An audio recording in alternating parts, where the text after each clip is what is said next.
Admiral Hyun-woo Kim walked slowly through the main control room of Earth's Defense Command. The walls were covered with bright screens showing star maps and alien signals. His face was serious as he watched the final message being prepared for. The galaxy, President Gina Park stood at the center podium, her black hair pulled back neatly.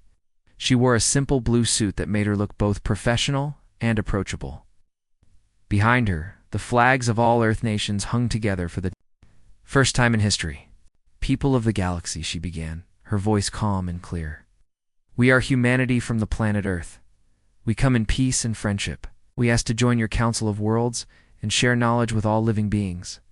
The message was simple and honest. Earth's best scientists had worked for months to translate it into the common galactic language. They included pictures of human cities, children playing, and people working together.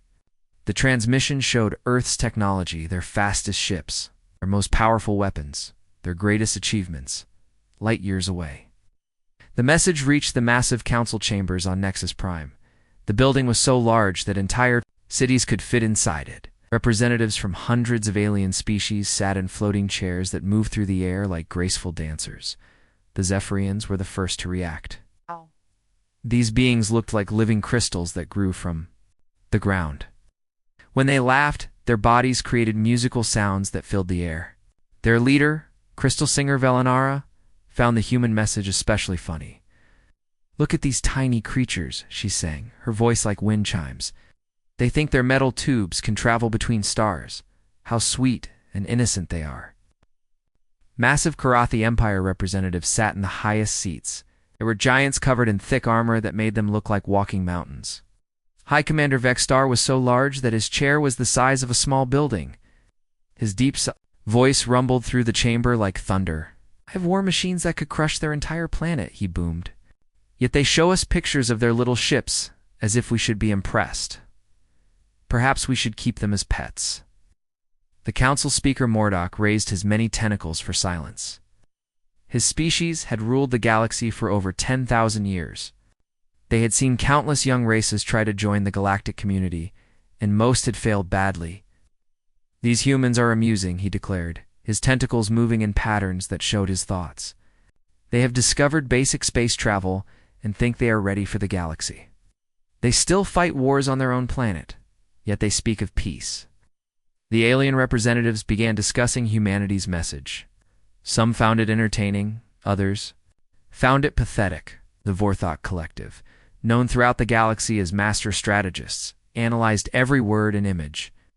"Their weapons are primitive," reported Chief Tactician Zervel. "Chemical explosives and simple energy weapons. Ah! Their largest ships are smaller than our messenger pods. They pose no threat to anyone." The discussion continued for hours. Some species suggested ignoring Earth completely. Others wanted to study humans like interesting animals. A few thought humanity might be useful as servants or workers. Finally, Mordok made the decision that would change everything. "We will give these humans a choice," he announced. "They may join our galactic community. Under proper terms, they will surrender 90% of their planet's resources as tribute to show their respect. They will accept our guidance in all matters. They will serve the Council faithfully." The alien representatives cheered and made their species sounds of approval. It was a generous offer, they thought. Most new species were completely destroyed or enslaved. Humanity was being given a chance to survive. If they refuse, asked a representative from the Hive Worlds. Mordok's tentacles curled into a shape that meant death among his people. "Then we will demonstrate why the galaxy has been peaceful for so long. Complete annihilation awaits those who do not know their place." The ultimatum was prepared with care. The Council wanted to make sure humanity understood exactly what they were being offered. They had one standard galactic cycle, roughly 6 months in human time, to make their decision. Back on Earth, Captain Sung-Ho Lee monitored the incoming transmission from his station on Luna. He had spent his entire life preparing for this moment, first contact with alien intelligence. He expected wonder, excitement, maybe even fear. He did not expect what came next. The alien message was clear and simple. Surrender most of Earth's resources, Accept alien rule or die. The council's tone was not angry or threatening. It was casual, almost bored. They spoke to humanity the way a person might speak to an insect. Captain Lee felt his hands shake as he forwarded the message to Earth.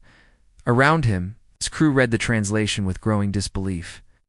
The aliens were not interested in friendship or knowledge. They saw humanity as nothing more than primitive creatures who needed to be taught their place. Director Hae-Won Choi received the message in Seoul and immediately called an emergency meeting. Within hours, every world leader was connected through secure channels. The debate was short, and the decision was unanimous. Earth would not respond to the ultimatum, not with words anyway.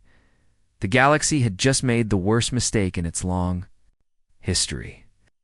Director Hae-Won Choi sat in the emergency meeting room deep beneath Seoul. The walls were thick concrete, built to survive nuclear war.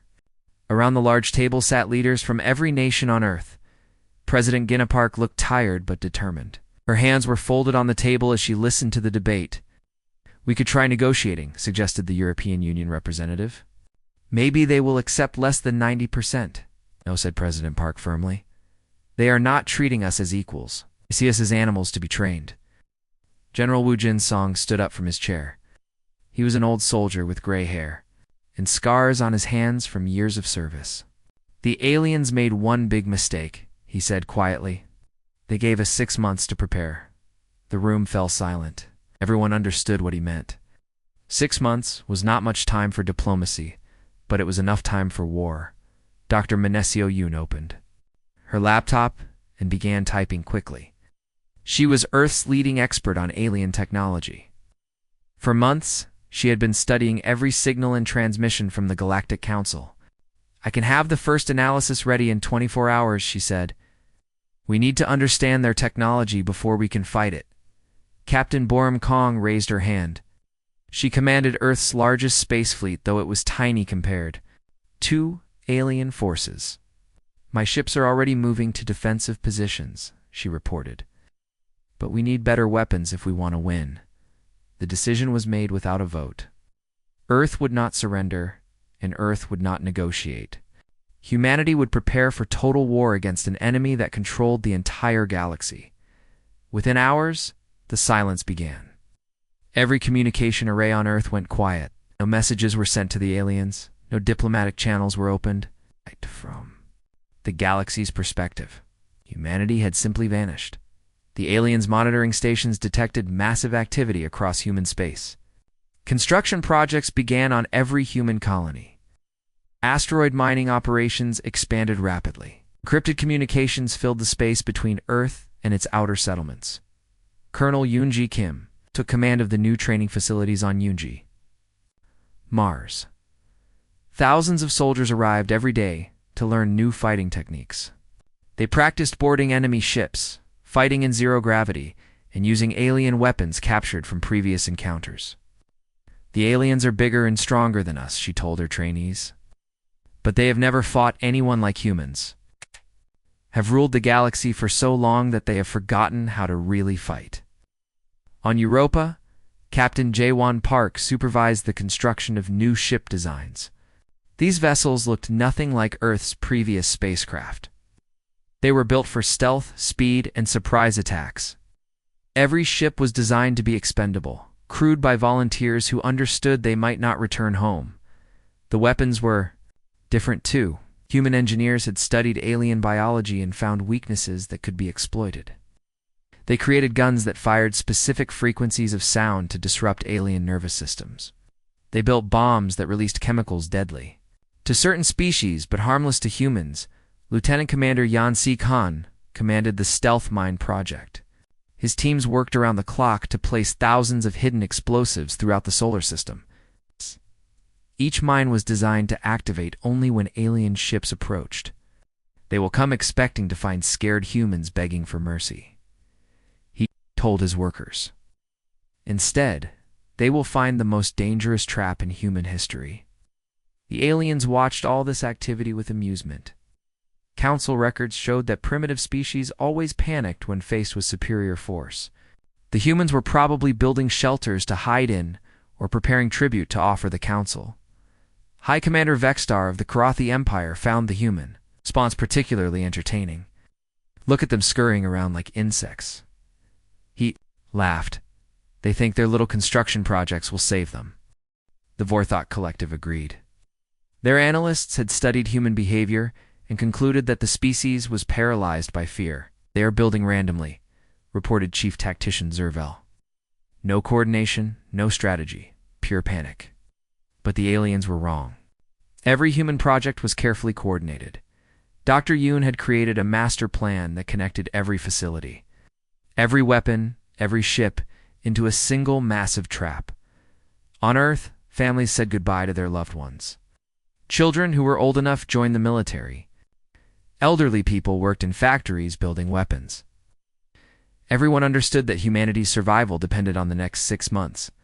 Captain Sung-Ho Lee moved his command ship to a hidden position in the asteroid belt. From there, he could coordinate the defense of the entire solar system. His ship was surrounded by floating rocks that would hide it from alien sensors. Aliens think we are primitive, he told his crew. They think our technology is weak and our tactics are simple. They are about to learn why humans have survived every challenge our planet has thrown at us. The silence from Earth continued.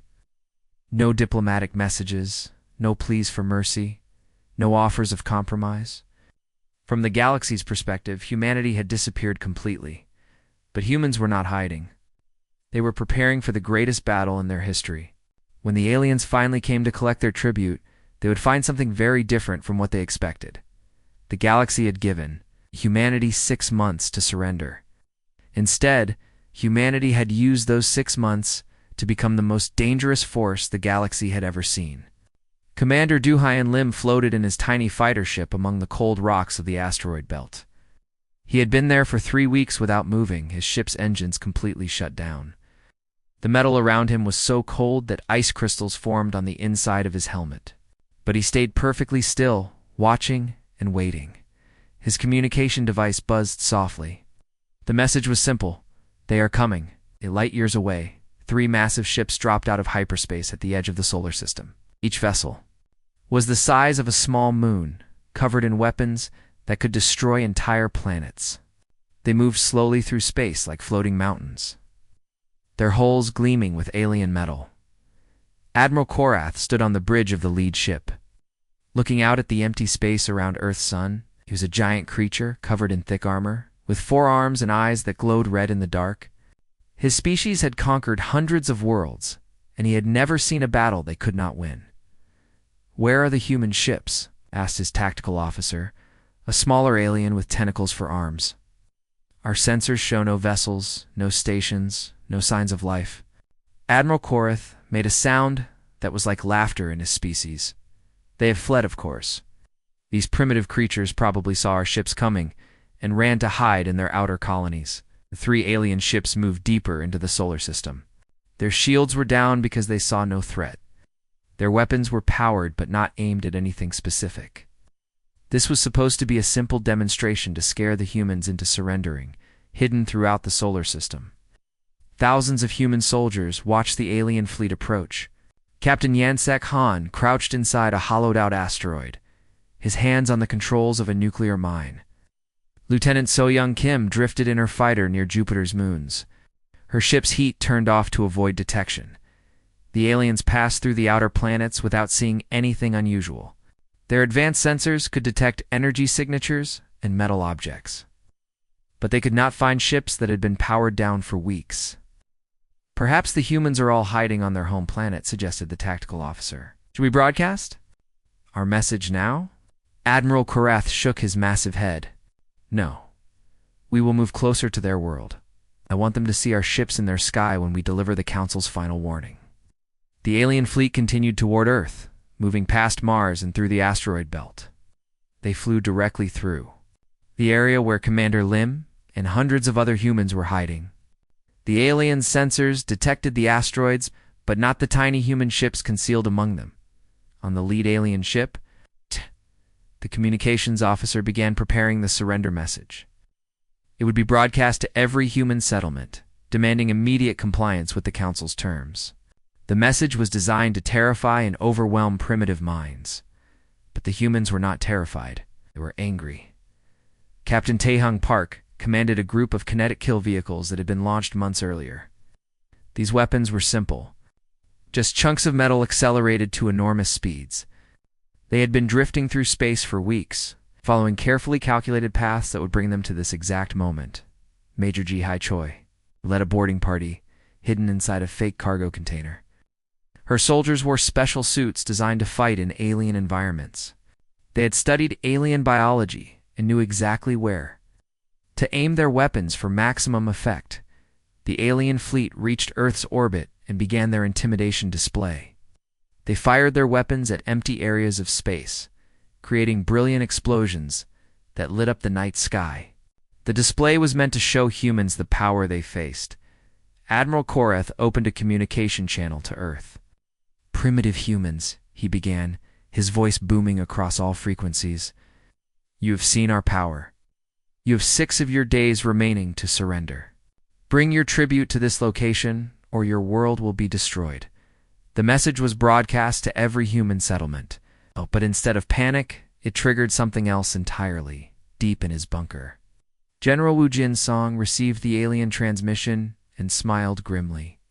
He pressed a single button on his control panel. The button was red and had been waiting for this moment for months. Throughout the solar system, trap began to spring. Commander Lim felt his ship's engines come to life for the first time in weeks. Around him, thousands of other human vessels began powering up simultaneously. The asteroid seemed to come alive as hidden ships emerged from their hiding places. Captain Park's kinetic weapons, which had been drifting silently through space, suddenly lit up their final guidance systems. They had been positioned perfectly. Now they began their final acceleration toward the alien ships. The mines that Captain Han had placed throughout the solar system armed themselves and began tracking the alien vessels.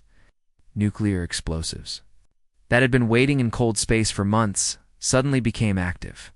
Admiral Korath's confidence began to fade as his sensors detected the first human ships. Then more appeared, and thousands more. His tactical displays lit up with contact warnings as the empty solar system suddenly filled with enemy vessels. "This is impossible," he whispered, staring at the screens. Where did they all come from? The answer was simple. It had been there all along, waiting in the dark and cold, preparing for this exact moment. The aliens had walked into the most carefully planned ambush in human history. The gentle reminder was about to become a brutal lesson. The first explosion lit up space like a new sun. Captain Tae-hung Park's kinetic weapons struck the lead alien ship at incredible speed. The chunks of metal, no bigger than cars, hit with the force of nuclear bombs. The massive alien vessel shuddered as holes appeared in its hull. Admiral Korath grabbed his command chair as his ship shook violently. Alarms began screaming throughout the bridge. His tactical officer's tentacles moved frantically over the controls, trying to understand what was happening. "Shield generators are damaged," the officer reported, his voice filled with panic. "We're losing power to main engines." Before Admiral Korath could respond, the second wave of attacks began. Nuclear mines that had been hidden throughout the solar system suddenly came to life. They had been placed exactly where the alien ships would travel. And now they detonated in perfect sequence. Captain Yansa Khan watched from his hiding place as his mines exploded around the alien fleet. Each blast was timed to hit the ships. When their shields were already weakened, the aliens had never faced an enemy that could plan so far ahead. The third alien ship tried to turn away from the explosions, but it was too late. Lieutenant So-young Kim's fighter squadron emerged from behind Jupiter's moons like angry wasps. Her pilots had been waiting for weeks, and now they dove toward the massive vessel with suicidal determination. "For Earth," she whispered into her radio as she aimed her fighter at the alien ship's shield generator. Her small vessel was loaded with explosives. She knew she would not survive the impact. The alien ship's captain saw the human fighters approaching and laughed. "Those tiny vessels cannot harm us," he told his crew. "Our shields will stop them easily." But Lieutenant Kim was not trying to break through the shields. She was targeting the generators that created them. Her fighter smashed into the shield projector at full speed, and the explosion destroyed the entire defensive system. Suddenly, the massive alien ship was vulnerable. Major HFY's boarding party had been hiding inside what looked like space debris. Now their fake cargo container opened, and dozens of human soldiers poured out. They wore special suits designed for fighting in alien environments, and they carried weapons made specifically to kill Council species. The humans moved through space using small jetpacks, landing on the alien ship's hull like deadly spiders. They found airlocks and maintenance hatches, cutting their way inside with plasma torches. Inside the alien vessel, the crew panicked. They had never been boarded before. Their species had ruled the galaxy for so long that they had forgotten how. To fight in close combat, the humans moved through the corridors like ghosts, striking at life support systems and engineering sections. Colonel Seok Jin-yoon led his Marines through the alien ship's main engineering deck. His soldiers knew exactly where to aim their weapons. They had studied alien biology for months, learning about weak points and vital organs. Their breathing apparatus is located behind the third joint. He radioed to his team. Hit them there, and they cannot fight back. The alien crew tried to defend their ship, but they were not prepared for human tactics. The humans fought with desperate fury, showing no mercy and no fear of death. They used the ship's own environment against the aliens, releasing toxic gases into the air systems and overloading power generators. Admiral Korath watched in horror. As his fleet was systematically destroyed, his other two ships were also under attack, swarmed by human vessels that seemed to come from everywhere at once. The humans fought like nothing the galaxy had ever seen. "How many ships do they have?" he demanded, staring at the tactical displays. "Thousands," his officer replied, his voice shaking. "Maybe tens of thousands. They were all hiding, waiting for us." Pilot Dongwoo Kim guided his fighter toward the alien flagship's main weapons array. His ship was damaged and losing air, but he kept flying toward his target. He had volunteered for this mission, knowing he would not return home. "This is for my daughter," he said into his radio, as he crashed his fighter into the alien weapon system. The explosion destroyed the ship's ability to fire back at the human fleet. The battle was not a fair fight. The aliens had superior technology and more powerful weapons, but they had never faced an enemy that used tactics like these. The humans, targeted specific systems, worked together perfectly, and seemed willing to die to achieve their goals, Commander. Du Hyan Lim's fighter squadron attacked the second alien ship from 6 different directions at once. They moved like a school of fish, coordinating their attacks through silent hand signals. The aliens could not predict where the next attack would come from. Within 2 hours, the Council's mighty fleet was reduced to burning wreckage. The few alien survivors tried to escape in small pods, but many were captured by human forces. Those who did escape would carry tales of humanity's terrifying fighting style back to the galaxy. The aliens had expected to find scared primitives begging for mercy. Instead, they had discovered apex predators who had turned their home system into a perfect killing ground. The galaxy's opinion of humanity was about to change forever. The escape pod tumbled through hyperspace, its hull cracked and burning. Inside, Intelligence Officer Velcra of the Zephyrians clutched the data recorder with her crystalline hands. She was the only survivor from Admiral Korath's fleet, and the footage she carried would change everything. Her pod crashed into the docking bay of Nexus Prime 3 days later. Council security forces found her half dead, her crystal body flickering. Weakly, but she was alive. She had witnessed something that would terrify the Galaxy Council. Speaker Mordok gathered the emergency assembly within hours. Representatives from hundreds of species filled the great chamber, their voices creating a symphony of confusion and fear. The news of the fleet's destruction had already reached them, but no one understood how it had happened. "Show them, Velkara," whispered her voice like breaking glass. "Show them what the humans really are." The holographic display activated, filling the chamber with images from the battle.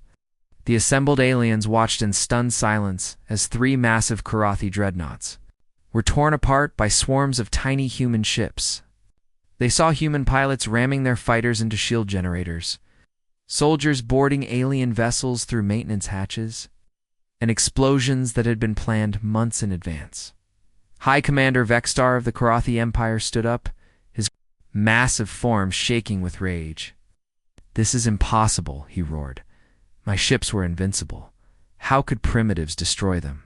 The answer came from an unexpected source. Dr. Zerval of the Vorthok Collective, the galaxy's master strategist, had been analyzing the human tactics.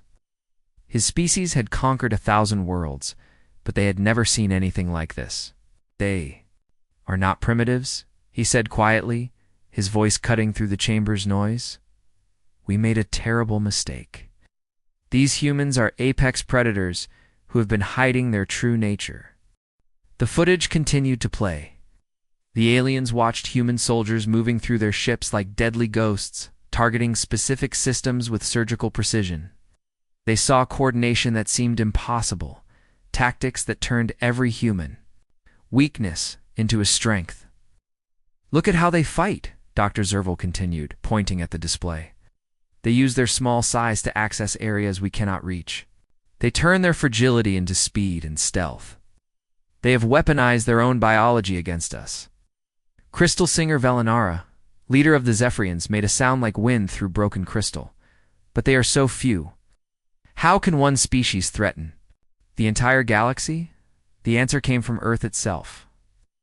President Jinnah Park's image appeared on the communication screens throughout the council chambers. But this was not the same woman who had delivered humanity's first peaceful message. Her eyes were hard, her voice cold and determined. "People of the galaxy," she began, standing before the flags of United Earth. "You came to our home system expecting to find scared animals. Instead, you found what happens when you threaten humanity's children."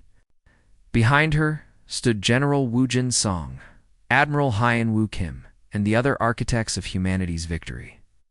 They looked like ordinary people. The aliens now understood they were looking at the most dangerous military leaders in the galaxy. "We gave you one chance for peaceful contact," President Park continued. "You responded with threats of genocide. Now you will learn why humans have survived every challenge our world has thrown at us." The transmission showed new images that made the aliens' blood run cold. Human fleets were already moving toward Council worlds, their ships emerging from hyperspace like dark angels of death.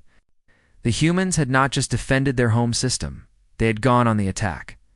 Dr. Minesio Yoon appeared on the screen, her scientific uniform replaced by military dress. "We have spent 6 months studying your technology, your biology, your weaknesses. We know how to hurt each of your species specifically. We know which worlds depend on others for survival. We know where your leaders live." The chamber erupted in panic. Representatives began shouting in dozens of languages, demanding immediate action. But what could they do? Their most powerful fleet had been destroyed by creatures they had dismissed as primitive. "Captain," Bjormkong's voice cut through the chaos. "The age of alien dominance is over. You will restructure your galactic civilization to include humanity as an equal partner, or you will face total war." The terms were simple and non-negotiable. The council would be dissolved and replaced with a new government that included human representatives. All species would be treated as equals, with no master races ruling over others. The practice of demanding tribute from new civilizations would end forever. "And if we refuse?" asked Mordok, his tentacles trembling with fear.